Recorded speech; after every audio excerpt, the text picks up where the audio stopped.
My channel has grown significantly.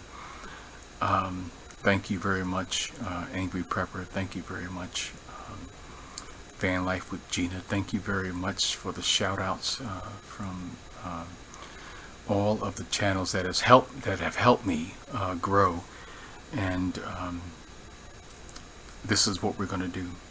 Hello, this is Brian from Be Ready Today. So what do we do? Where are we? And how do we deal? If you look at a lot of the internet streams, they speak to specific doom and gloom. There are a few videos out there that actually speak to life going on. And one of the things that we have to prepare for is life going on, and so what I would like to do is provide a few of what I feel are things that we can do to secure our home during this trying times. And what I would like to do is provide a few pointers with securing our home during these trying times. And these are things that we can actually use after these trying times when things get normal, whatever normal is going to look like. So here we go. The things that I'm about to share are theories, in that I've never been in this type of situation before, and the whole entire world hasn't been in this type of situation before, where there's such civil unrest and there's such turmoil to the point where we have to think about these things. And so my whole goal is to share my thoughts about being ready today for what's to come, being ready today for the SHTF situation. And with an SHTF situation, it's going to hit the fan, but then afterward the stench leaves, and so we have to pick up where we left off before the SHTF situation happened. I'm sharing today is my thoughts about how we deal with what we're going through, given our current situation, and also given our capacity as to where we are. So this is my viewpoint through my eyes of my preparedness to take care of my family. We're doing this just to help people at the point of their need, and so here we go. So securing your home. There is a theory that's propagating that speaks specifically to being invisible. One of my colleagues mentioned to me, I think she might have seen one of my videos, I don't know, but one of my colleagues mentioned to me about the gray man. And at the time she mentioned to me about the gray man, I didn't really know what she was talking about, and so I went ahead and looked it up. And in a nutshell, the gray man is the gray man theory is like blending in to your environment as to not provide a visibility into you being more capable than you are. In terms of securing a home, there might be a theory behind to applying the gray man theory to secure your home.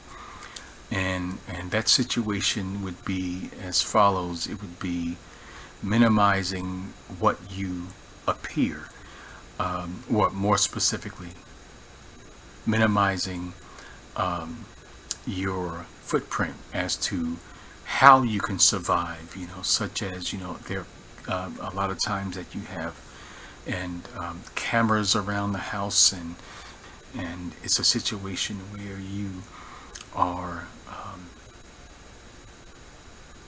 presenting a posture that allows people to see that you are actually protecting what you have, by visualization, or by going ahead and putting out deterrence associated with where you are at the present time. And so in the gray man theory of bug out, more specifically of breaking camp or bugging out, you look and you blend into society. You blend into the situation where no one's going to look at you and say, hey, that guy or that gal might have something. And so that's something that we can potentially use at home, in terms of securing the home. I think some of that might apply to the city life, where there are millions of people there, and I'm from a big city. I grew up in a big city, and at any given point, there can be, I don't know, 4,000 to 6,000 people within a 5-mile block radius. And so that would be important in a bug out situation where you're blending in. But in some cases, that may not be feasible because of your presence or your stature. Some people do not blend in. If you look at the average height of a man in the U.S., the average height, I believe, and don't quote me on this, but I believe it's 5'9", 5'8", but people that are above 6 feet, such as myself and a lot of people, tend to not blend in. Think of it from the standpoint of being in the Orient, in China or Japan, where people are of a shorter stature. If another way you could think about it is some of the old colonial homes were built for people of smaller stature, and so it'd be a difficult situation, to blend in some respects. But just like owning a home, sometimes it's just going to be difficult. Basically how you've lived and how you've shown yourself in the society. And so the gray man theory may not work in a home. Another theory that, in my opinion, is prevalent, if you read The Art of War, and I'm not going to even try to pronounce a guy's name, the person's name that wrote it. And I'm certain I'm going to get trolls that say, oh, you're not knowledgeable because you don't know the name, but you know what, whatever. But it's appearing like you are strong when you're actually weak. And so that's a situation where you can use in your home, where, you show the cameras and you show some of the things that you were doing to protect yourself, but knowing that it is a situation where if someone tries to infiltrate or someone tries to do something, chances are they'll get to it, and then they'll do the needful to get it done. But if you speak to any security expert, specifically a physical security expert, deterrence is a big thing. It's like, do I want to exploit this particular place, and will it be an easy place to infiltrate? And with that said, you'll see in business, you'll see like security cards and fences and cameras and security guards and things of that nature. So another posture you can take is a deterrent posture. And that's my term. I don't think that is actually in the CISSP curriculum or any security, physical security curriculum, but that's my thought process for what's going on. A third thing you can actually do is be ready, and that is something that you need to do. So it's like this.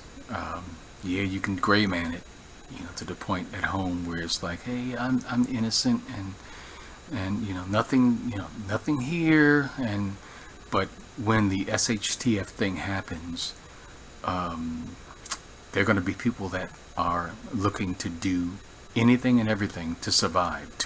If you look at how predator animals hunt in the wild, they prey on the weak. And so the gray man situation, or the gray man theory of home defense, might be, it might work for a little while, but if the true essence of what SHTF happens, another thing is you can go ahead and act as if you're prepared, and you posture yourself to the point where, like animals do in the wild, again, if something is about to, I give example, my German Shepherd dogs, and they are fully capable of destruction, but what they do sometimes is, if a threat comes, they puff up, and other dogs puff up, and other canines rather puff up, and they'll show themselves big. And there are other animal species that do that, where they show themselves big to the point where you don't want to mess with this. And so that's something that you can do in terms of home defense. I subscribe to being ready. You have to be ready. And so if the SHTF situation happens, you have to be able to deal with it. And more specifically, deal with it within your capability, within the law, and within what you have at your disposal. And so if it's a situation where you have to show not only what you have, don't show it. If you have a situation where you want to be, or you think you should be, a gray man house, it's up to you. It's up to your knowledge. It's up to your education. It's up to your intelligence as to what you need to do where you are. But the fact remains, you have to be ready. And so to the persons that are afraid of what they're about to endeavor, and they are afraid of not being ready to secure their home, I say this: ascertain where you are. You have, number one, the education of what's going on. And so education, in my opinion, is relative. I had a person that I spoke with recently, and the first thing that they said to me, I'm educated, we're educated. So education is relative. But first of all, look at where you are, and in terms of where you're educated,